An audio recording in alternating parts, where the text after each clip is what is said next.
Assalamualaikum warahmatullahi wabarakatuh. Kembali kita ngaji turut dalan.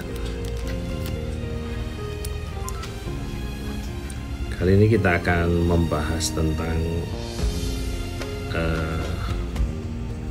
beberapa hari ini kita mendapati jamaah haji kita itu kesulitan kembali ke Mekah saat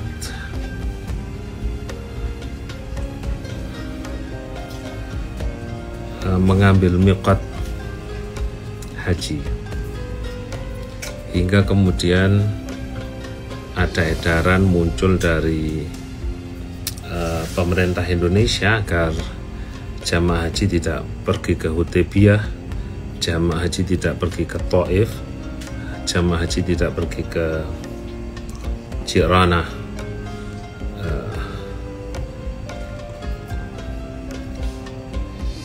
Setiap jamaah yang masuk dari luar Makkah itu ketika kembali ke Makkah itu mereka diperiksa ketat, jadi sampai kemudian mereka tidak bisa lagi kesulitan untuk masuk ke Makkah, sampai kemudian kita mengirimkan anjuran kepada jamaah agar tidak keluar Makkah, tidak keluar dari Makkah. Terus apa yang mau dilakukan dari fase umroh sunnah, umroh wajib ke umroh kepada prosesi haji nanti di kisaran tanggal 15-16 Juni. Lumayan waktunya, masih ada 10 hari lebih. Nah, apa yang kita lakukan? Banyak hal yang bisa dilakukan selain umroh wajib. Terlebih umroh wajib itu umroh sunnah ya, Masya Allah. Terlebih untuk melakukan umroh sunnah kita kesulitan. Jamaah haji tidak rata-rata hanya mengandalkan identitas dari gelang, kemudian ID card. Sekarang untuk masuk ke Makkah tidak cukup gelang dan ID card, harus menunjukkan visa. Kita kemarin dari Bir Ali ke Mekah itu masuk 5 checkpoint, melewati 5 checkpoint. Ini kita petugas, kita sudah nyampaikan kita petugas, tapi itu tadi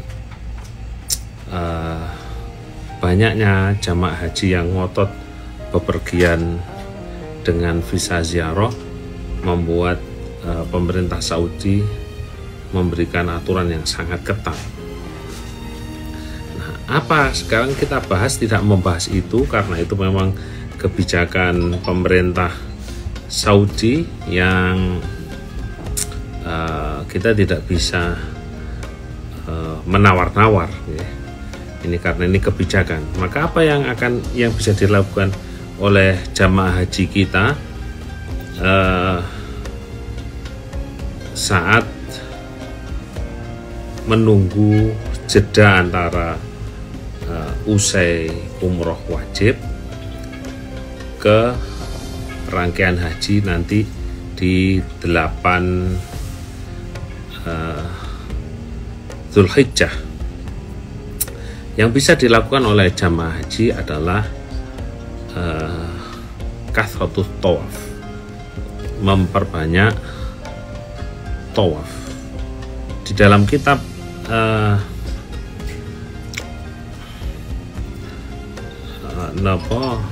Hajjul Mabrur wa Sa'yun Mashkur karangan Imam Al-Haddar itu disebutkan pada halaman berapa ini, halaman 130 disebutkan al-faidatu tsalitsa, faedah yang ke-13 adalah kathratut tawaf, memperbanyak tawaf lil ghuraba, bagi orang-orang dari jauh seperti kita orang-orang Indonesia. Ketika dari Indonesia ke Makkah itu lil ghuraba fil Makkah, untuk kita orang yang di luar Makkah. Disebutkan kathratut tawaf lil ghuraba afdhalul ibadah, ibadah yang terbaik. Nah, kadang-kadang kita sibuk dengan membahas mana yang lebih baik, kita memperbanyak umroh kah atau memperbanyak tawaf. Nah, ini ada dua pendapat ulama yang bersinggungan. Maka dengan kondisi yang seperti ini, anjurannya lebih baik kita mengikuti apa yang disampaikan oleh Imam Al-Haddari, kathratut tawaf lil ghuraba fil Makkah afdhalul ibadah, memperbanyak tawaf bagi orang-orang asing itu adalah ibadah yang terbaik. Wa yanbaghi ayyatufa bil bait 50 marrah. Bahkan disebutkan di sini kalau bisa tawafnya sampai 50 kali. 50 kali itu setiap marrah 7 gitu. Jadi 50 itu setiap kali putaran, kullu marratin sab'atu aswad. Setiap putaran setiap tawafan itu 7 kali putaran. Jadi 7 kali 50 lah gitu. Liyakhruja min dzunubihi kayauma waladathu ummuh kama warad. Kalau kepingin orang itu keluar dari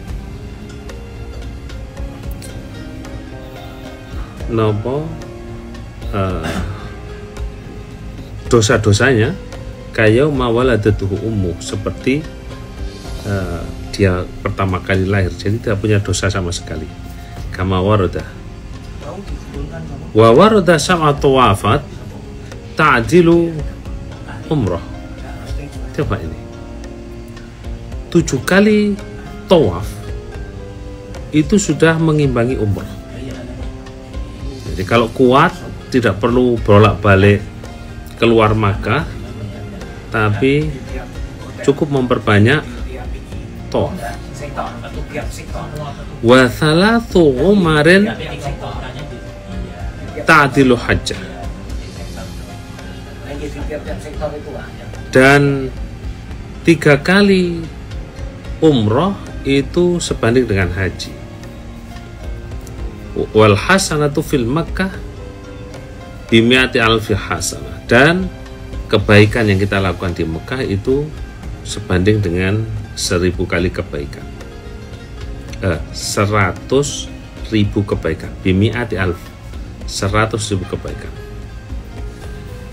Kalau kita menyembelih kurban di Makkah, wal udhiyatu bimi'ati alfi udhiyah, menyembelih udhiyah itu sebanding menyembelih kurban di Makkah itu sebanding dengan menyembelih 1000 kurban. Wa kullu amalin sholeh kadzalik, begitu juga setiap amal soleh kita dianjurkan melakukan. Para hadirin rahimakumullah, ini menjadi salah satu solusi karena ketatnya pemerintah Saudi dalam menyeleksi jamaah yang boleh masuk ke Makkah. Ini saya dapat kabar ya, kalau tidak kuat 50 kali saya kuat yang penting punya niatul mukmin khairum min amalihi itu ya untuk mengganti perimbangan dari keinginan untuk umroh berulang-ulang gitu. Karena itu tadi beresiko. Kemarin ada jamaah Kota Malang yang supirnya harus didenda sampai 4.000 real. Berapa itu 44.000 real itu? Nah, kita dulu living cost kita sekarang cuma 750 real. Jadi alangkah baiknya kalau kemudian kita ini menghindari masalah di negeri orang, yaitu dengan mencari perimbangan-perimbangan yang lain. Apa yang bisa kita lakukan? Kita tidak kuat tawaf, ya kita bersedekah. Tidak kuat sedekah, yaitu tadi salah satu keutamaan dalam ibadah haji adalah kathratus sholawat ala nabi. Kita memperbanyak sholat ala nabi itu sudah cukup ya. Disebutkan istihbabu kathratus sholawat ala nabi sallallahu alaihi wasallam dengan catatan yukthirul hajj minas sholat ala nabi sallallahu alaihi wasallam khususan muridu ziyaratih. Bagi orang-orang yang ingin senantiasa diberi kesempatan untuk bisa ziarah ke Makkah Madinah, ziarah kepada Rasulullah Muhammad SAW, diperintahkan kalau bisa di Makkahul Mukarramah dia memperbanyak membaca sholawat. Wa aqallul ikthar fil yaum, kalau mungkin itu bisa dilakukan minimal 500 kali atau 300 kali. Ringan ini 300, 500. Min ayyi sighatin sya'a, dengan sighat apa saja yang kita bisa. Kita mau bisa apa? Bisa pakai sighat apa saja yang kita bisa. Allahumma sholli ala sayyidina Muhammad, Allahumma sholli ala sayyidina Muhammad, atau sallallahu ala Muhammad, sallallahu ala Muhammad, salawat Jibril. Sallallahu ala Muhammad itu ijazahnya Mbak Yai Anwar Mansur. Salawat Jibril, kalau ijazahnya orang tua saya itu Allahumma sholli wa sallim ala sayyidina Muhammad, juga dibaca 1000 kali. Kenapa kok pakai Allahumma sholli wa sallim ala sayyidina Muhammad? Itu mengikuti perintah Al-Quran, inna Allah malaikatahu yusholluna ala nabi ya ayyuhalladzina amanu shollu alaihi wa sallimu. Jadi membaca Allahumma sholli wa sallim ala sayyidina Muhammad. Ini ada banyak cara yang bisa kita lakukan untuk menghindari kita melakukan kesalahan di negeri orang. Termasuk diantaranya mencari strategi ibadah yang lain yang tidak bermasalah, tidak memunculkan masalah. Ya, sekali lagi, beragama itu harus menyenangkan. Beragama itu harus membuat kita yafrah, membuat kita bangga, kita suka, kita cinta kepada Allah. Bukan ibadah itu membuat kita muncul rasa takut, rasa khawatir, rasa lelah. Ini yang penting kita lakukan. Apalagi sholawat haji ini banyak cara dalam prosesnya, tidak hanya satu cara, banyak cara. Makanya kemudian apa kebijakan-kebijakan yang dilakukan oleh pemerintah Indonesia untuk memberikan kemudahan-kemudahan jamaah haji itu bukan sesuatu yang tidak ada dasarnya. Semua ada dasarnya, semua ada akwalnya. Ini saya tadi dilapori tentang kaitannya dengan murur, berkaitan dengan pemerintah Indonesia. Ada sekian puluh orang yang harus murur, tidak melewati Musdalifah. Nah, ini ada yang kemudian ngotot, pokoknya kalau enggak mabit di Musdalifah, kita akan jalan kaki. Kalau jenengan jalan kaki terus ndak ada tendanya di sana, kemudian mau lewat mana, mau kemana, nanti kalau ketelingsut seperti apa, ini harus diperhitungkan. Sementara mabit di Muzdalifah itu sebagian pendapat ulama adalah hukumnya sunnah. Nah, kita tidak perlu kemudian memaksakan diri. Ketika kita memaksakan diri, maka tentu tidak sesuai dengan apa yang Allah inginkan dari ibadah itu. Sekali lagi, Allah itu tidak suka formalitas. Kalau kita mengejar formalitas, kita tidak akan mendapatkan sesuatu. Kita akan mudah tertipu dalam beragama.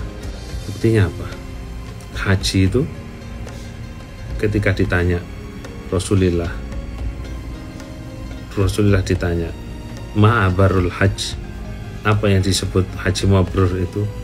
Apakah disebutkan orang yang umroh berulang-ulang? Tidak. Apakah disebutkan orang yang tawaf berulang-ulang? Tidak. Apakah orang yang mabit di Muzdalifah? Tidak. Apakah orang yang mabit di Mina? Tidak. Apakah orang yang lempar jumroh Aqabah dengan penuh kebencian kepada setan? Tidak. Apa jawabnya Rasulullah? It'amut ta'am wa tibul kalam, memberi makan sesama dan baik dalam berkomunikasi. Jauh kan melenceng haji sama memberi makan dan komunikasi. Ini yang perlu rahasia yang harus kita ambil di sana, bahwa Allah itu memang mencoba kita agar kita tidak bergantung kepada sebuah formalitas. Bukan berarti formalitas itu tidak penting, ya. Terus kita ngarang-ngarang ibadah sendiri, enggak. Tetapi aturan-aturan yang ada itu tidak harus satu. Ya, ibaratnya wudhu itu bersentuhan itu ada yang batal, ada yang tidak, kan begitu. Dan itu semua fikih. Dan fikih itu adalah dhanniyah. Fikih itu tidak ada yang hakiki. Artinya kalau kemudian kita melanggar sebuah aturan fikih, itu dimungkinkan ada akwal pendapat lain yang memperkenankan. Kekeliruan aturan fikih menurut pendapat ulama A itu menyebutkan bahwa pendapat ulama A ini bukan kebenaran hakiki, tetapi ini adalah sebuah dhon dari sang ulama bahwa kebenarannya ada di sana. Dhon itu apa ya? Apa bahasa tulisannya dhon itu? Keyakinan kuat lah. Tetapi keyakinan kuat itu bukan hakiki, bukan hakikat kebenaran, karena al-haqqu mir rabbik, kebenaran itu dari Tuhan. Mana yang benar? Kita hanya berupaya melakukan indikator, kita hanya mendekati indikator-indikator yang diberikan oleh Allah. Jadi mana pendapat yang benar? Apakah mabit di Mina atau di Muzdalifah yang itu dihukumi wajib, ataukah yang kebenaran itu adalah sunnah? Wallahu a'lam bishawab. Tinggal kemudian kalau kita ngotot wajib, ya monggo silahkan wajib. Tapi kalau pemerintah memberikan aturan, memberikan kemudahan untuk yang tua-tua untuk tidak jalan kaki, maka itulah sisi kemanusiaan, hifdzul nafas, menjaga jiwa di sana. Kenapa kemudian dilawan dengan upaya perlawanan yang pokoknya Nabi melakukan ini, Nabi melakukan itu, kita harus ikut begini begitu. Pertanyaannya, kenapa kita kaku dalam satu hal ini, tidak kaku dalam hal-hal yang lain? Rasulullah Muhammad SAW hafal Quran. Apa kita juga menghafal Al-Quran? Kita hafal Quran. Rasulullah Muhammad SAW tidak pernah meninggalkan jamaah. Apa kita juga tidak pernah meninggalkan jamaah? Nah, kenapa kita kaku terhadap satu hal ini? Pertanyaannya, kita beribadah dengan pondasi nafsukah atau beribadah dengan pondasi benar-benar lillah? Karenanya sekali lagi, ibadah itu harus menyenangkan. Ibadah itu harus membuat kita bahagia. Bila ternyata membuat beban terhadap diri kita, coba kita perlu bertanya, benarkah niat kita dalam beribadah? Nah, kembali kepada panjenengan semua. Jadi sekali lagi, al-murur itu tidak bisa disebut tertolak semuanya, tidak. Karena itu fikih. Sekali lagi, fikih itu dzanniyah.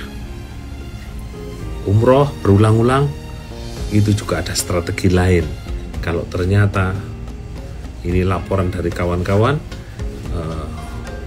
Tanim itu padat kan, ada ketakutan untuk datang ke Jirona, ketakutan datang ke Hudaybiyah, mereka datang ke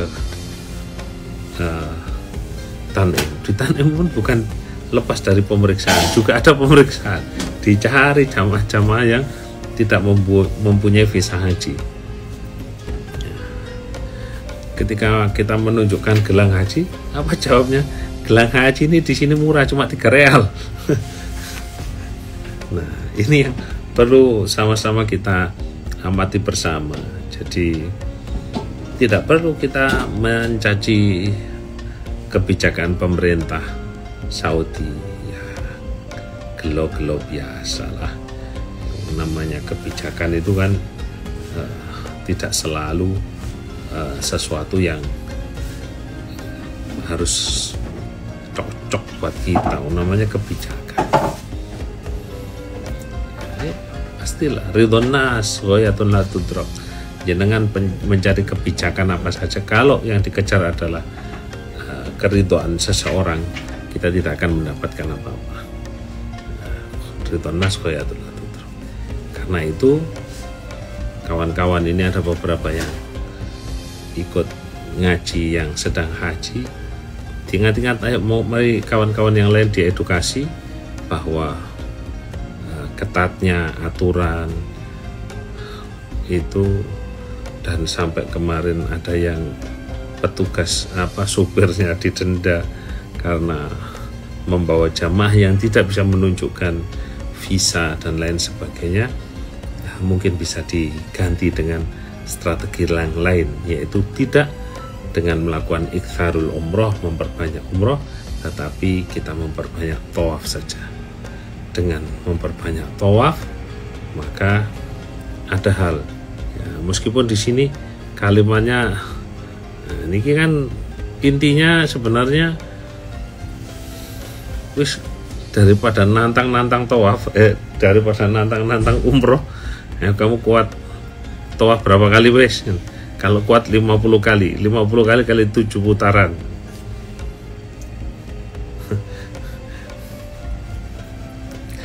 Kalau seperti itu, nah ini Imam Al-Haddar nyebutkan seperti itu. Nah, tinggal kita berganti saja, mau pakai yang mana. Insya Allah rezeki Pak Yai Taufik Zubaidi. Kapan-kapan haji umroh bareng ya. Ini mungkin yang bisa saya sampaikan sambil menunggu maghrib, dan saya ingin mengedukasi ini karena banyak kawan-kawan yang ngotot harus begini, harus begitu, harus begini, harus begitu, seolah-olah ibadah itu berat gitu. Kalau enggak begitu dosa gede, dosa besar gitu. Kini kadang-kadang mutasyadid dalam satu hal tetapi golek gampang ya di satu hal yang lain. Jadi kita ini tidak jujur terhadap diri kita sendiri. Kita tidak jujur terhadap diri kita sendiri. Karenanya mari sama-sama warnai ibadah kita itu dengan qurbahilallah, dengan mendekat kepada Allah. Jadi kalau memang memaksakan diri harus umroh keluar, ya berarti harus menunjukkan mempunyai printout-nya visa. Setiap keluar harus diperiksa, siap diperiksa, siap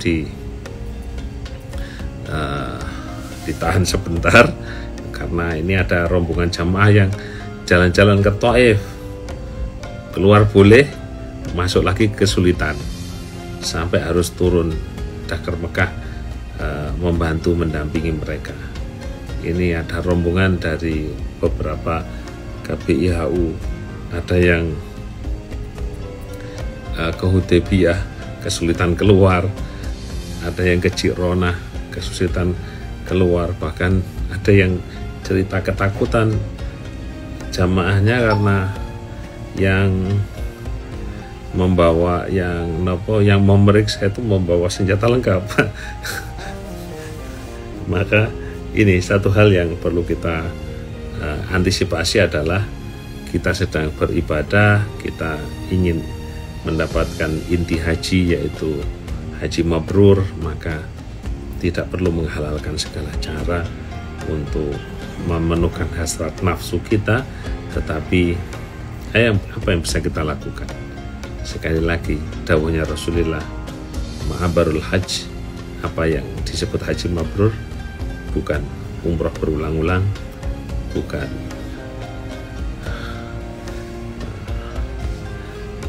tawaf berulang-ulang, tapi it'amut ta'am wa tibul kalam. Moga-moga ada manfaatnya. Selamat beristirahat yang dari tanah air. Moga-moga Allah memimpikan kita semua bisa bertemu dengan Rasulullah Muhammad SAW, sebuah mimpi indah yang diharapkan semua umat manusia, mimpi bertemu Rasulullah Muhammad SAW. Dan mari sama-sama bermimpi untuk bisa ziarah Makkah Madinah. Semoga mimpi-mimpi kita, keinginan-keinginan kita, kalaupun sampai akhir hayat kita tidak diberi kesempatan untuk ziarah Makkah Madinah, minimal mimpi-mimpi kita sudah menjadi catatan buat para malaikat mencatat bahwa kita berkeinginan untuk ziarah Makkah Madinah. Niatul mukmin khairum min amalihi, niatnya mukmin adalah lebih baik dari amalnya dia sendiri. Mungkin ini yang bisa saya sampaikan. Nanti ketemu lagi kapan-kapan. Moga-moga yang pergi hajinya mabrur, yang belum berkesempatan untuk ziarah Makkah Madinah, moga-moga diberi kesempatan bisa berziarah Makkah Madinah, dan moga-moga Allah memberi kesempatan kita dengan apapun usaha yang kita lakukan bisa ru'yah, melihat, bermimpi Rasulullah Muhammad SAW. Kita termasuk yang diberi kesempatan memandang wajah indah Rasulullah Muhammad SAW, dan moga-moga syafaat Rasulullah Muhammad SAW menghampiri kita semua, sehingga kita tidak bertemu saja di dunia maya, kita nanti di akhirat nanti bertemu bersama, berbahagia di bawah panji Rasulullah Muhammad SAW. Sukses untuk panjenengan semua. Assalamualaikum warahmatullahi wabarakatuh.